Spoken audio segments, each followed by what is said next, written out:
Hey everybody, today we're going to talk a little bit about backup and restore. There's been a request on the Discord server to talk a little bit more about this function. I showed in a different video just setting up some stuff with data protection. I'm going to go back over that again, but I'm also going to talk about actually conducting a restore in the event that you have something that needs to be um, restored from a loss, or maybe just you want to roll back a snapshot, anything like that. I'm going to show you guys the basics of that today. So let's start with the data protection tab. This is where a lot of the stuff lives. So we're going to go over these boxes one by one because we're going to need to make some changes here. TrueCloud Backup, not going to go over today. If you want to do this is set up usually for people who are paying for it. The scrub test, you guys should have this done automatically. This should already be in your setup because it's built into TrueNAS as a default turned on. But if you don't see a scrub task in here, you want to make sure all of your pools are added as a scrub task. So in this case, it's mine. My tank pool is added in here, but make sure you see all your pools scrubbing however often it needs to be scrubbed.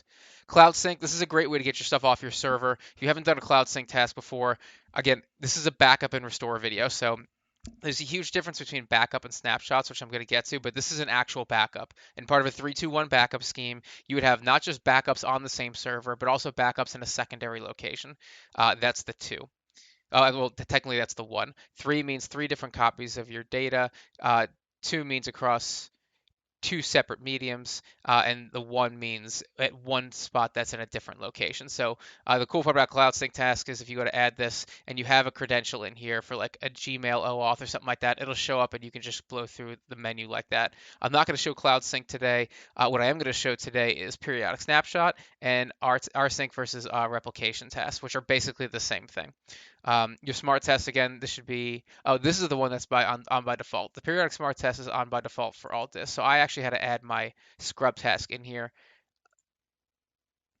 When you do that, change your threshold days. Mine's still set for 35. Here's the problem with doing that.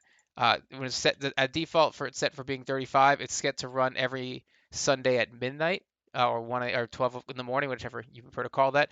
The threshold days means that if it's run in the last 35 days, it won't run. So I don't want that. I want it to run probably every single week. So I'm going to set my threshold date to 5. Simple as that. Okay. So next we're on a second lead 5 days. So let's talk about some snapshot, rsync, replication tests. Let's go over my data sets. And the first thing I want to do is talk about the difference between backup and restore, backup and snapshotting. So a backup means we have a secondary copy of our data. In this instance of TrueNAS, you'll notice I only have one pool, which is my tank pool. So it's going to be kind of hard to back up, but I'm going to show you how that would kind of work. Um, Ideally, and on my TrueNAS server, I have two different pools. So let's log in. So this is my TrueNAS datasets on my actual machine. You'll see there's two pools here, apps and big deal. So apps is of course my apps pool, it's just a single SSD, and big deal is RAID Z1 of 4 different HDDs. So I am backing up data sets from my apps pool into my big deal pool. Backing up means it exists in both places. And that's important because some people look at it and say, hey, because your big deal pool is 4 disks and one of them fails, you're not going to lose your data. That's good, right? No, that's great, but that's not a backup. RAID is not a backup. If not only one can this fail by having more than one disk fail, in the event that something physically happened to one of these disks, like taking damage or something like that, the data only exists in one place. RAID's not going to save me there. What's going to save me is the fact that the data exists on a completely separate disk, and for me, also backed up to the cloud. So that's the difference between RAID and a backup. RAID just protects a pool from failing based on maybe a single hard drive failing, like in my case with the RAID Z1. Backup means there are physically two copies of my data somewhere. So if one copy goes down, however it's saved, the other copy can be copied back. So I'm going to show you guys how to set up just a backup, just even just within one pool, because it makes no difference. In this case, my data protection, you'll see my replication task go from one pool to another. But in this case, we can set up a replication task from one pool to one pool. So let's say I want to do I want to set up a backup task, which in this case is going to be called a replication task.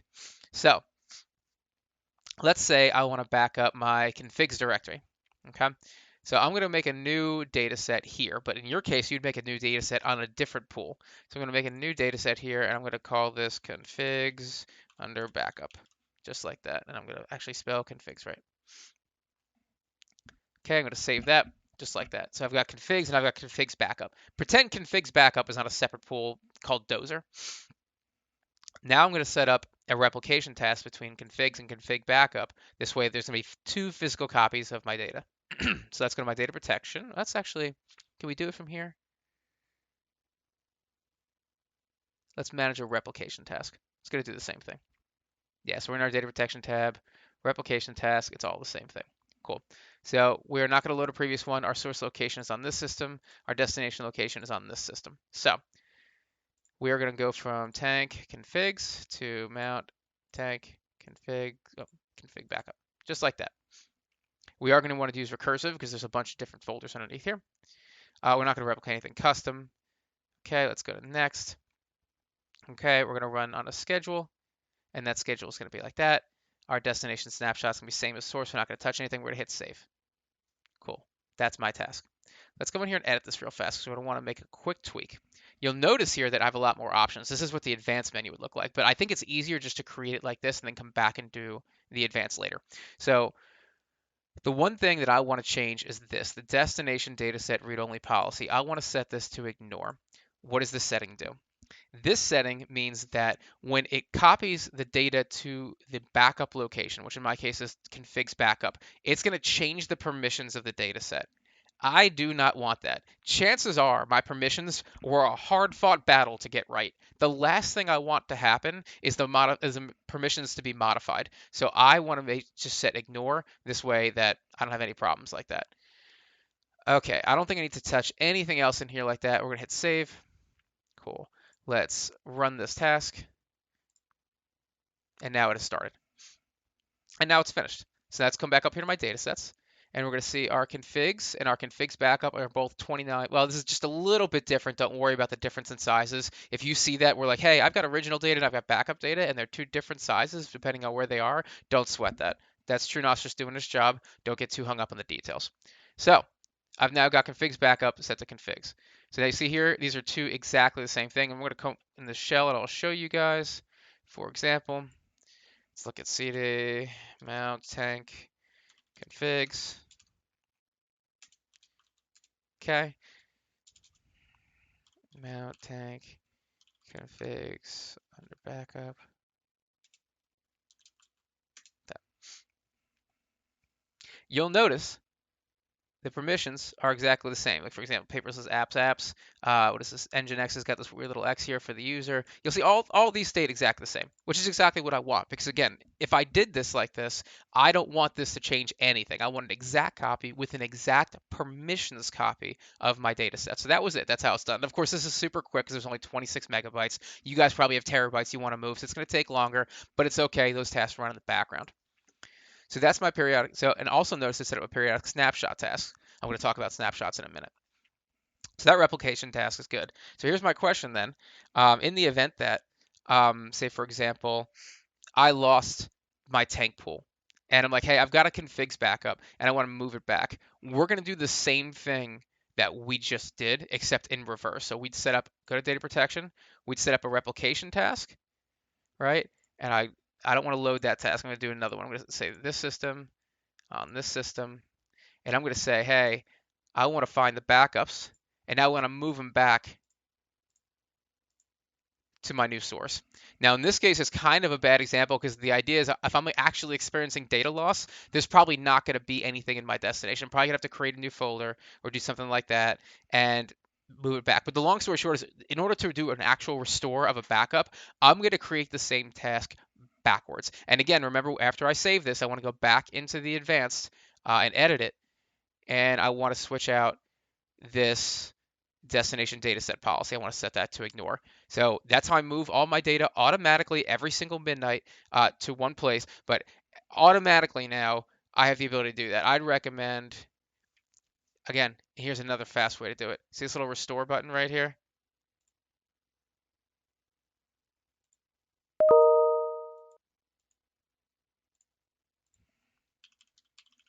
That allows me to do a restore. So if I click restore in this case, let's actually make a new, let's pretend.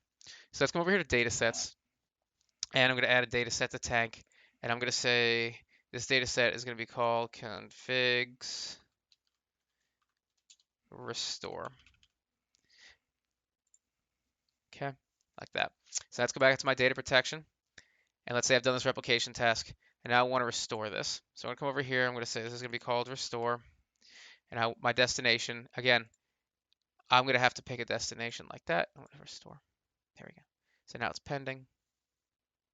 So let's run it. Yeah, be good if I enable it first.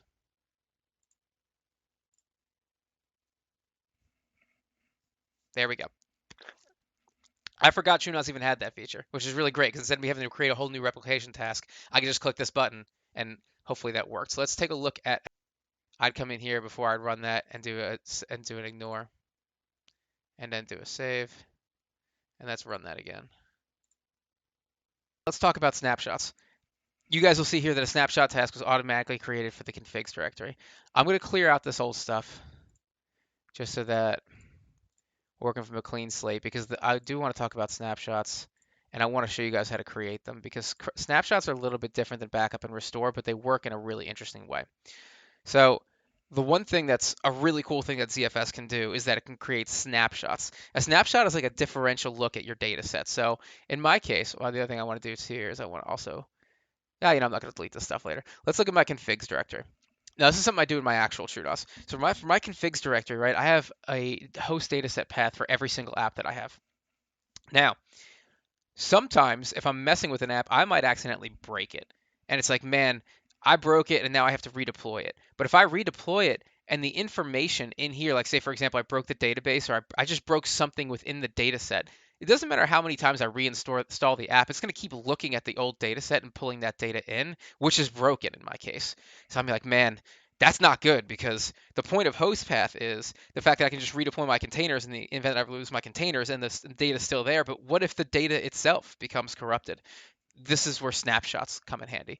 So let's set a snapshot task for this whole directory. And the reason for that is I want to snapshot all this separately. The reason each of these is in its own data set is because when you do a snapshot, it has to be at the data set level. So let's look at the media data set, for example. Now we know the media data set has a bunch of folders underneath it, a bunch of directories underneath it. And this is an important thing to distinguish between a data set and a directory. A data set is going to show up all separately here on TrueNAS, and then because ZFS recognizes data sets, we can do snapshots and rollbacks on data sets. What we can't do is snapshots and rollbacks on directories. That's not the way ZFS works. So if I was going to say, hey, I want to just restore the downloads directory of my media data set, I can't do that. I have to do the whole data set. And this might be huge for some people. So that's not good. Same with stacks. You'll notice that within stacks, I don't have any sub data sets. I have a bunch of subdirectories. I've probably got 5 or 6 subdirectories here, but I don't have any sub data sets. So if I was going to try and use a snapshot and roll this back, I'd be rolling back all of my apps. So this is why when we use host path, we create separate data sets for all of our apps and stuff like that. So let's look at that. So we're going to come over here to configs and we're going to create a snapshot task. So we're going to manage snapshot task. Let's manage snapshot task. We're going to add a snapshot task. Our data set is going to be tank/configs. Our snapshot lifetime is 2 weeks. That's totally fine. We're going to allow empty. We definitely want to go recursive because there's a bunch of stuff there, and we're going to hit save. Okay. So this is our snapshot task. Now I'm going to make a quick change because one of the things you're going to notice in data protection is there's no little play button here. Like there was with replication task, I could say, hey, just run that right now. Even though I set it for like Sunday at midnight, I want to run it right now. That doesn't exist with periodic snapshot. And do my periodic snapshot task, and I'm going to do custom, just trigger this right now. So my preset is going to be none. The minute is going to be 31. The hour is going to be 11 days. Yes, it's done and save. Okay. Okay. So now my snapshot task has run. It is finished. And now I am going to click this button to say view snapshots. Here we go. So here are all my snapshots. And I've got 48 of them. Some of these look like they're a little bit older. 1131. No, these are all the same ones. Okay, cool. So let's talk about what I just did.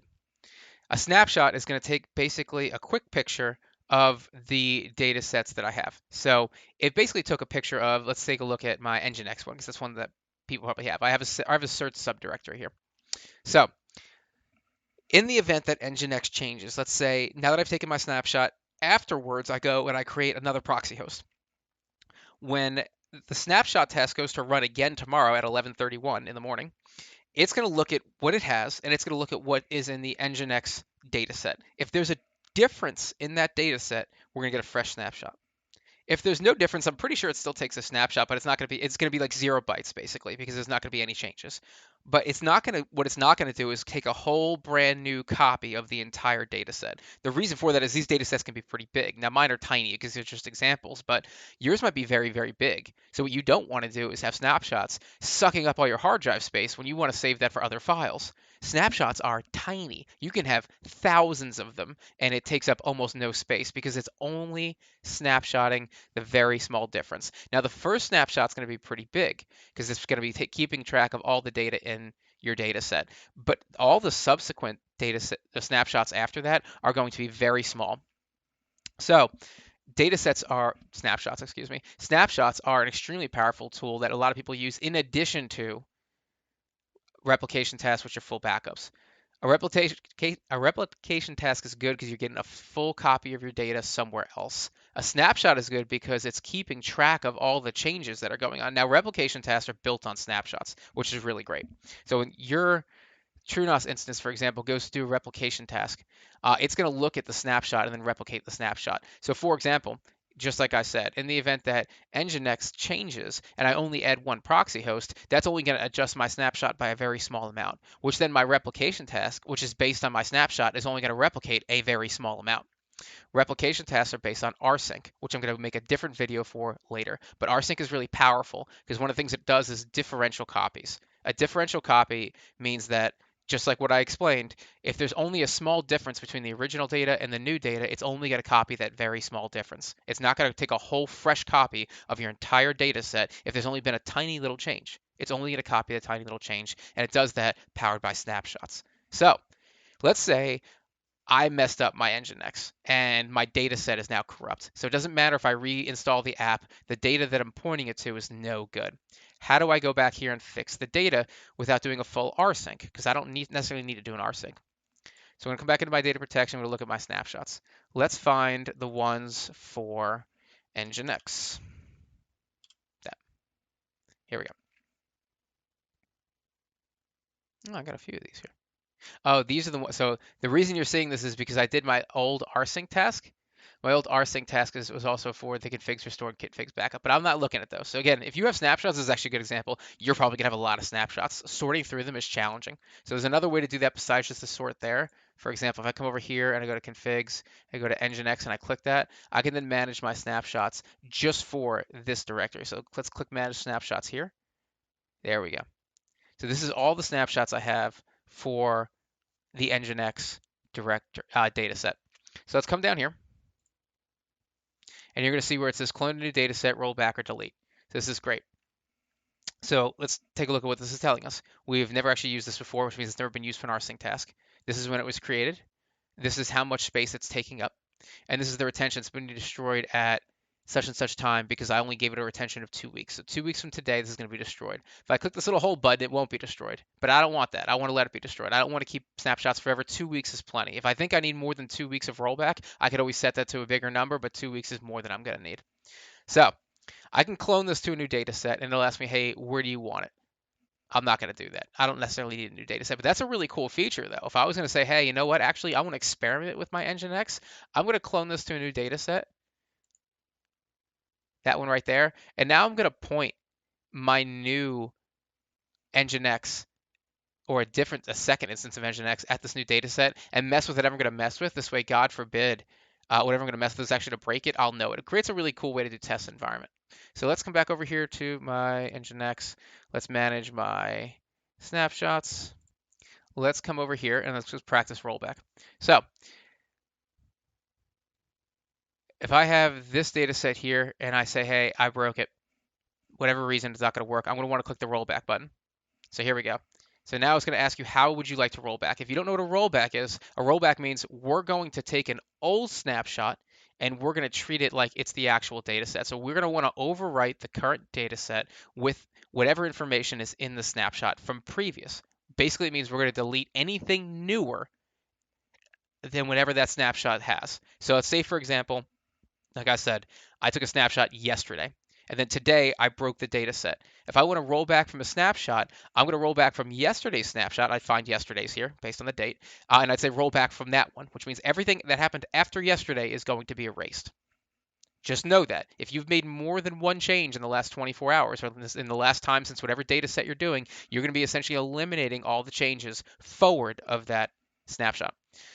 So here we go. This is your safety checks. This is stop rollback if snapshots exist that are newer or a newer clone or no safety check. So if I have a newer snapshot, it says basically don't do that. I'm rolling back from the latest snapshot, but maybe you're like, hey, actually, I take a snapshot every day, and I think this broke like a week ago. So I don't want to roll back to yesterday's snapshot. I want to roll back to the snapshot from like a week ago before this was broken. You're not going to want to have the top one checked. In fact, you're probably going to want to check this bottom one. This means that in the event that there is a newer snapshot, it's okay. I want to roll back farther than the last snapshot. I'm going to leave this right here because it doesn't matter for me. It's only one snapshot. I'm going to confirm this, and I'm going to click rollback. It says dataset rolled back to snapshot auto. Yeah. Go back to storage. There we go. Let's come back to my datasets. Now, this was a kind of good example, but kind of not a good example. The reason for that is I took the snapshot like 10 minutes ago. So nothing happened in the last 10 minutes, so I didn't have to roll back anything. But again, if this was a larger data set, or if I'm rolling back a snapshot from a while ago, that would have probably required a little bit more time. So just because things happen really quickly for my demonstration videos doesn't necessarily mean that it's going to work at the same speed for you. But that's a pretty good idea of doing backup and restore. Now, some of you guys also have VMs, so I'll give you a good example here. I think on another video, I showed that I had a VM set up and I had data sets for that. So you'll notice here I have a VM data set set up here. If I had a virtual machine actually built, underneath this virtual machine directory, there'll be what's called the zvol, which is basically a digital hard drive for my VM. You'll notice on my hard drive, I have a VM backup. Big surprise, there's a backup task here. So let's manage our replication tasks here. This is my replication task for my VM. So let's edit this task and I'll show you guys what it's doing. Basically, it's copying my apps VMs to my big deal VM backups. Simple as that. Recursive to do that. I'm ignoring my data set just like I showed you guys. I'm running it automatically and it runs all the time. Now, right now, because there's nothing in this data set, even though it's running automatically, it's not doing anything. But this is just the same way I would back up a virtual machine. You're not actually backing up the virtual machine, you're just backing up the virtual machine's hard drive. The settings to the virtual machine are not backed up. So for example, I wanted to do that. I'm going to show you that in a minute. If I wanted to recreate a virtual machine, I would basically go to VMs, I'd add a virtual machine, and then when it comes down here to the disks, So if I say use existing disk image, I'm gonna have to select the zvol. So that's where I would actually select the zvol that's saved in my apps/VMs directory dataset. That's where and then I can start the virtual machine, and it's gonna start up like nothing ever happened. But notice how I have all these settings here: CPU, operating system, all these things. I'd have to set that back up again. Restoring the data set for a virtual machine is the same as restoring a data set for anything else. It's just a simple restore under your data protection. You guys can come in here and hit the little button just like that. So this is my apps VM. If I hit restore, just like that,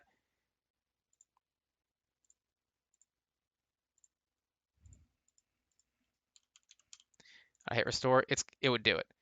Mind you, it's not going to do anything because, now again, I want to edit this. Change that to ignore. Then save.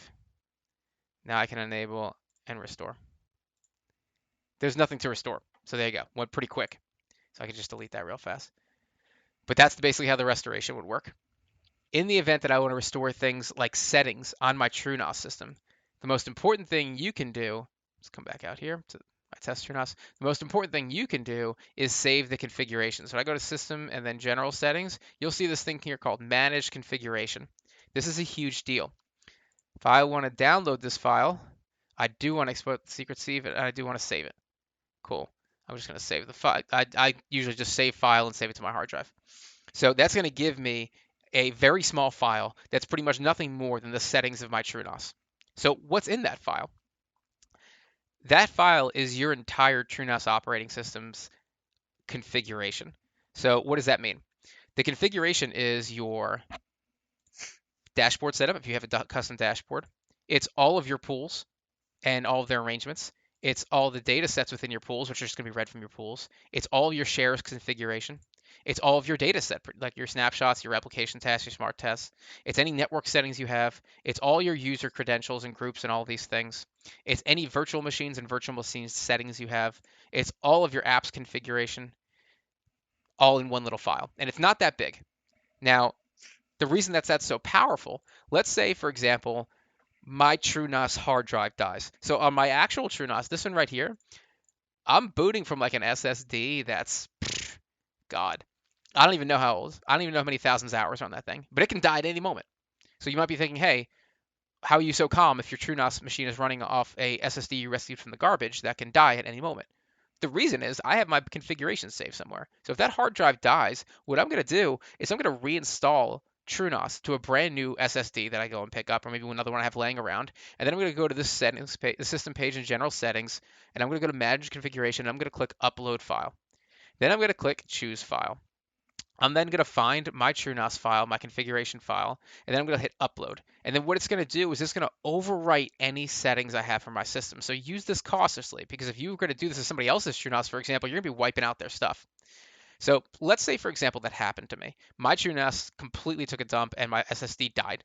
I reinstalled TrueNAS from nothing. When I come back to the dashboard, it's going to say, hey, there's a bunch of hard drives that are detected that are not configured into a pool. It's going to give you a bunch of warnings and a bunch of stuff on the dashboard where it's going to be like, hey, I'm seeing stuff attached to the computer that you got me running on, but it's not assigned to anything. Like there's nothing set up here. I want you to ignore all of those warnings and everything. In fact, if you ever have to restore from nothing, the first thing you do after you install TrueNAS is go right to System, right to General Settings, Manage Configuration, Upload File. Do not do anything until you've done that. Even if you're like, oh, it's at a different IP address and I can't even get, like, don't worry about that. All that's going to be restored. In fact, after you're done uploading your file, your TrueNAS server is going to manually restart itself, automatically restart itself. And when it boots back up again, it's going to be just the way you were when you left it. All your pools, all your data sets, all your apps, all your data protection, all your shares. Everything is going to go right back to normal.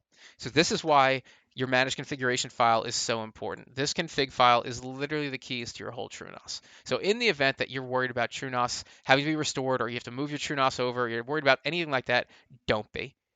Do not be. I cannot tell you how many times I've restored TrueNAS from scratch onto either a brand new hard drive or maybe just overwritten it on my hard drive where I'm like, hey, you know what, it's acting really funny, and that's happened to me a lot, where I'm having an issue with TrueNAS that's just unexplained and the forms are like, I don't know what's going on. I'll literally just take a USB stick with a brand new TrueNAS ISO and install it right on top of my existing instance. I'll format the drive during the install and reinstall TrueNAS on top of TrueNAS and then restore my configuration file.